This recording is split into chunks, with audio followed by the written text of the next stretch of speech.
Ash's Final Battle came out and the US had a re-recorded theme. I wanted to know how you felt about that. I saw your video, by the way, much better with the original theme. That's not just my opinion. I went and looked and saw the comments. It's much better with that theme. It really is. Actually, I saw your video posted by like a different account, like from I think it was like your TikTok posted on Reels or something. It's so Yeah. much better with the original. But what was your feeling when you saw that, when you heard that for the first time? Seeing that they changed it just in the US version as well. Um,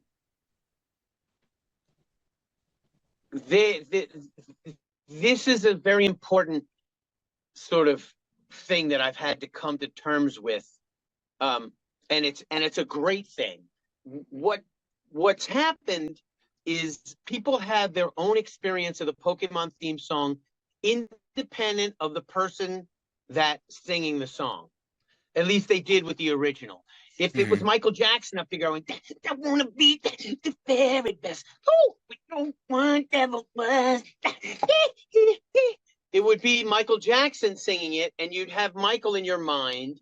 What is the celebrity is the song. So it's important for me to not be, it's important for people to experience the art, and the art is the song. And of course, I was a part of the main art that song is just very poorly emulating. That remake is poorly emulating, but the essence of the song is still there, and it didn't scream Jason Paige. And when it screams Jason Paige, it takes away from the experience of the painting. A Monet or a Salvador Dali, you're not thinking about Salvador Dali standing there painting the painting.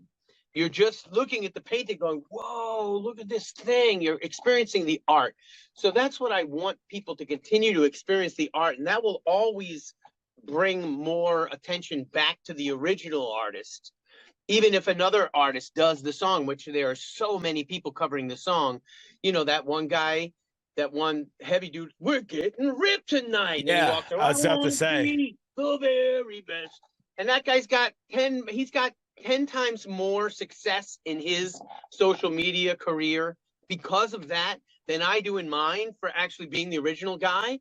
So there's a little bit of a, you know, I have a little bit of a not resentment, but like I'm trying to figure out the algorithms that are working for everybody else more than they're working for me doing the exact same thing and being the guy.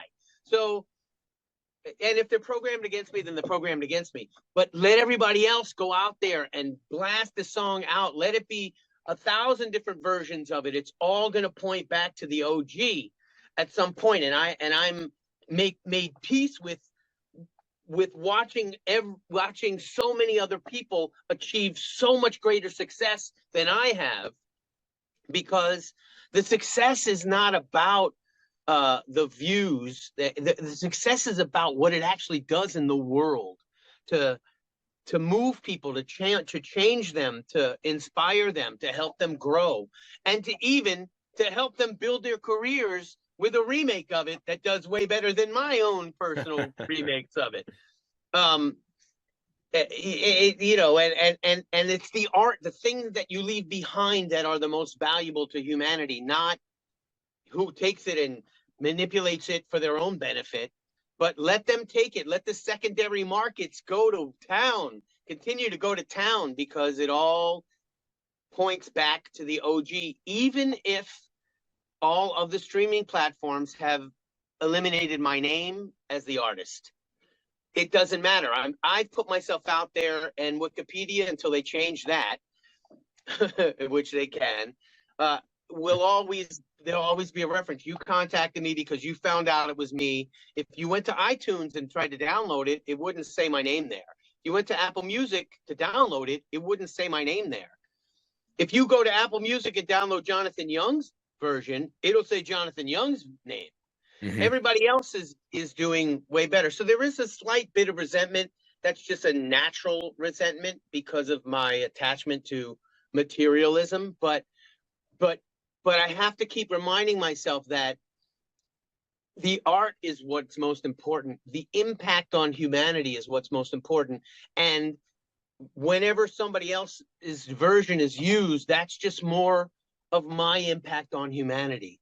It's a more of a confirmation of the success of the impact. When Pokemon takes my name off of the artist on YouTube, on my own YouTube video, it says artist Pokemon on my video, I just have to see that as a confirmation of the impact on the world. And if you frame it from the capitalist perspective, if your whole $100 billion empire was represented by this face, you would want to make sure that you could detach yourself from that face if this face ever, did something that you didn't approve of, or that your fan base didn't approve of, or your customers. You didn't intend for this face to be the face of your brand. Mm-hmm. So now the brand has many faces, and I'm just the original face. So I understand it from a capitalist perspective, from a business perspective, that they would want to disassociate that, because they didn't hire me, like they said, like I said, Michael Jackson. It would have destroyed it. It only worked because there was no face attached to the song. As people get older, now they want to know who's the guy who sang the song, because it's such an important piece of musical history in their lives. And then they can look me up and find me. But they're not really doing that. In that last episode, they're experiencing the episode, hopefully, more than they're experiencing the artist drawing the episode, or the guy singing the song in the episode, or Veronica Taylor or Sarah Nattercheny doing the voice of Ash. You don't want to be thinking about a girl doing Ash's voice. It messes the whole thing up, which is, it's bizarre that's what it is. And if you were thinking about her the whole time, and now because I sit next to her at the events and watch her signing autographs, and I'm like, I can't watch Pokemon anymore because I keep thinking, oh, it's Sarah. I can't listen to this girl doing Ash's voice. It's too weird.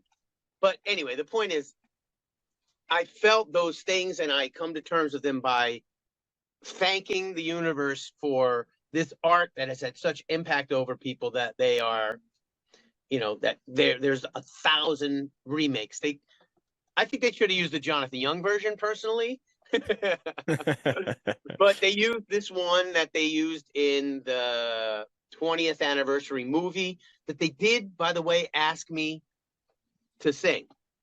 It was the only contact I've had since since 1998 with the Pokemon Corporation, and they asked me to sing that song in their movie, and my management advised against it because the contract was extremely restrictive and didn't pay the fee of my lawyer to negotiate the contract. So my lawyer to even look at it cost more money than they were actually offering. So it was advised against, against doing that. And the guy who sang it, that's now a thing that he has in his career, that he has, that he can use for his growth and change, and to infect and impact people. So, it's all good. It's all good. It seems weird at first, but it really is all good. And it's not all good. It's all great. It's all epic. It's all profoundly incredible in a way that no other song has ever been in the history of music, besides Happy Birthday. And maybe Bohemian Rhapsody, but Bohemian Rhapsody doesn't have Comic-Cons that are centered around it, a TV show, multiple movies. They did have one movie, one Queen movie. Yep. But it wasn't one song, it was all of their stuff. Yeah. This song represents a $100 billion industry. Nothing like it has ever happened in the history of humanity. And I don't think there's not a close second, even musically. Business-wise, we do have Lego Mania, Lego Mania, Lego's got a lot that's new. All right, I'm not supposed to sing, but that's the new Lego Mania theme song that I actually wrote back in 1995 was used in all the Lego Mania commercials. And I've just done a remake of that song with a full rap section and a second verse and a outro chorus and a bridge. It's excellent. And Lego is a close competitor to Pokemon, maybe even surpass Pokemon in terms of, global reach. I don't think they're $100 billion. Well, maybe they are. No, I'm not sure. it's got to be close. I mean, they have movies, they Close. have toys, they have a lot of stuff, so it's They got to be got all the close. things. They have even more stuff than Pokemon, and they have Jason Paige singing their original song as well. But they just don't have a full version until I release this full version, and then Lego will be able to rise up past Pokemon. And many people will cover the song, and all the same stuff is going to happen, but just in the Lego universe. Yeah. And I mean, it's a great way of looking at it. You almost look at it as like an actor that a movie would say a movie's remade and someone plays that part. Like they didn't ask somebody back for that part, and now somebody else is playing the part. You're moving on, you're moving someone forward, someone else's career. You're moving forward that topic, that item, that whatever it is, movie, song, show, brand, whatever, you're moving it forward still, even though somebody else is taking a part. And I think that's a really good way to look at that. Yeah, even though the actor wasn't credited in the first movie, and they had to kind of look up on the internet to see who he was, you're still doing the scene that actor did. No. That's my resentment coming through. No, that's good. Like I said, the not being credited allows the kid to not be distracted by the artist doing the thing. And I allow the adults to look up online and see who I am.